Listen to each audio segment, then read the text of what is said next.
Hello friend, welcome to A Nursing Classes. Today we are discuss about hypnosis. इसके पिछले video में हमने पढ़ा था इंडिविजुअल थेरेपी क्या होती है, उसी का एक ये दूसरा टाइप है जिसको हम बोलते हैं hypnosis. The word hypnosis is derived from the Greek word hypnos means sleep. जो hypnosis वर्ड है वो ग्रीक वर्ड से लिया गया है hypnos से, जिसका मतलब होता है sleep.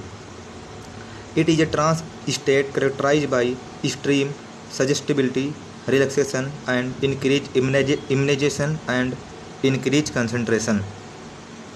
जो hypnosis होता है वो एक ट्रांस स्टेट होता है, मतलब कि जो पर्सन है वो सेमी कॉन्शियस रहता है, हम बोल सकते हैं, मतलब या फिर हाफ कॉन्शियस रहता है, वो पूरी तरीके से कॉन्शियस नहीं रहता है, जिसमें कि जो सजेस्टिबिलिटी होती है, मतलब उसको हम जो बोलते हैं वो मानता है आसानी से और बहुत रिलैक्स रहता है पर्सन, और उसका जो इमेजिनेशन पावर है बहुत ज़्यादा इंक्रीज रहता है, और फोकस भी किसी एक पॉइंट पे बहुत ज़्यादा रहता है इस स्टेज में.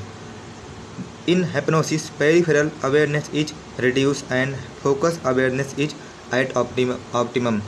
hypnosis में क्या होता है, जो पेरिफेरल जो हमारे इन्वायरमेंट के चारों तरफ का जो अवेयरनेस होता है वो रिड्यूस हो जाता है, और जो फोकस होता है वो किसी एक पॉइंट पे, एक सेंटर पॉइंट पे फोकस होता है पूरा. मतलब कि जो पेशेंट होता है जब hypnosis की स्टेज में होता है वो, तो उसका जो उसके आसपास का जो इन्वायरमेंट हो वहाँ पर उसका फोकस नहीं होता है, वो रिड्यूस हो जाता है वो फोकस, और पूरा उसका फोकस किसी एक पॉइंट पे होता है. इट इज़ ए सुपरफिशियल और deep trance phase that is similar to sleep. hypnosis जो होता है वो एक सुपरफिशियली हम बोल सकते हैं या फिर डीप ट्रांस फेज होता है, जो कि स्लीप से सिमिलर होता है, बहुत लगभग मतलब सिमिलर ही होता है उसके. Hypnosis is a mean of recovering repressed memories and helping patient in dealing with them. Hypnosis is an altered state of unconsciousness and in which focused attention and concentration. Hypnosis में क्या होता है, ये help करता है patient को ऐसी memory को रिकवर करने में जो कि उसने रिप्रेस करके रखी हुई हैं. अब वह तो कोई चाइल्डहुड में वो रही सकती है या फिर उसका पास्ट एक्सपीरियंस कुछ हो सकता है जिसको कि वो रिप्रेस करके रखा हुआ है, उसको रिकवर करने में hypnosis बहुत ही हेल्पफुल होता है. और ये हेल्प करता है पेशेंट को उससे डील करने से, जिससे कि जो उसको मेंटल इलनेस हो रहा है वो कम हो.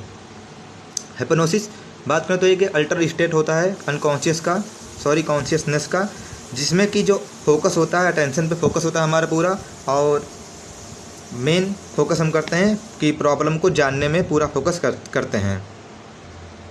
अब बात करते हैं इंडिकेशन क्या होते हैं hypnosis के, कहाँ कहाँ हम यूज कर सकते हैं. Hysteria patient, anxiety disorder, addiction disorder, psychosomatic disorder, memory disorder, child psychiatric disorder, इन सभी डिसऑर्डर में हम hypnosis का यूज कर सकते हैं इसको ट्रीट करने के लिए.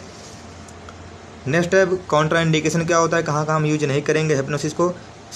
सीजोफ्रेनिया वाले पेशेंट में नहीं यूज करेंगे, पैरानॉइड स्टेट है उसमें भी नहीं यूज करते हैं हम, साइकोटिक डिप्रेशन वाला पेशेंट है उसमें उसको भी यूज नहीं करते हैं उसमें, ऑब्सेशनल डिसऑर्डर है, सूडो न्यूरोटिक डिसऑर्डर है, इन सब डिसऑर्डर में हम hypnosis का यूज नहीं करते हैं.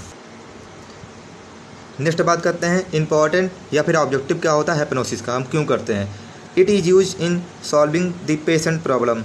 इसको हम यूज करते हैं पेशेंट की प्रॉब्लम को सॉल्व करने के लिए.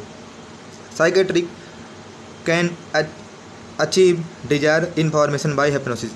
जो साइकेट्रिस्ट होते हैं वो अचीव कर सकते हैं जो इन्फॉर्मेशन उनको चाहिए, मतलब कि जो मेंटल डिसऑर्डर पेशेंट को हो रखा है उसको सॉल्व करने के लिए जो इन्फॉर्मेशन चाहिए उसको साइकेट्रिक इस hypnosis की मदद से पा सकते हैं. It is more direct form of psychotherapy. ये बहुत ही डायरेक्ट फॉर्म होता है साइकोथेरेपी का. It increase the psychiatrist capacity to focus on certain aspect of problem. ये हेल्प करता है किसी एक प्रॉब्लम पे फोकस करने, प्रॉब्लम है उसके किसी एक पॉइंट पे फोकस करते हैं इसमें, जिससे कि हम अपने प्रॉब्लम को सॉल्व कर सकें. It enhance patient control over behaviour. ये hypnosis की मदद से हम पेशेंट के बिहेवियर को भी कंट्रोल कर सकते हैं. It remove the stressor in the patient environment. hypnosis की मदद से पेशेंट के इन्वायरमेंट में जो स्ट्रेसर हैं उसको भी हम रिमूव कर सकते हैं.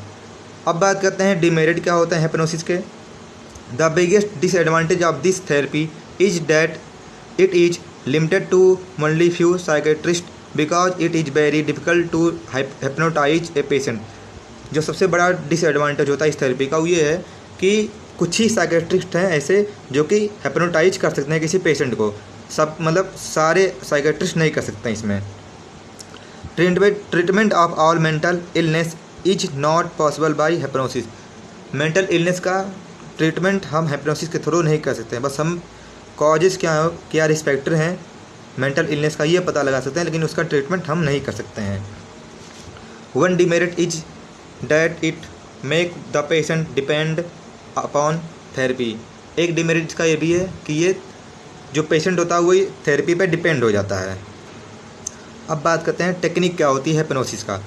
Hypnosis is a complex process, it has following element: relaxation and slow respiration, rhythmic monotonous instruction, a fix point for attention, series of suggestion. जो हिप्नोसिस होता है वो बहुत ही कॉम्प्लेक्स प्रोसेस होता है, ठीक है। इसमें कुछ एलिमेंट होते हैं बेसिकली। सबसे पहला आता है, इसमें आता है रिलैक्सेशन। पेशेंट को रिलैक्स करेंगे और उसको बोलेंगे स्लो रिस्पायरेशन करने के, स्लो ब्रीथिंग करने के लिए, धीरे धीरे। रिदमिक मोनोटोनस इंस्ट्रक्शन का मतलब लगातार एक ही बात उसको हम बोलते हैं और उसका जो फोकस होता है किसी एक पॉइंट पर, हम उसका अटेंशन किसी एक पॉइंट पर फिक्स करते हैं और लगातार उसको सजेशन हम देते रहते हैं। इसी तरीके से हिप्नोसिस होता है।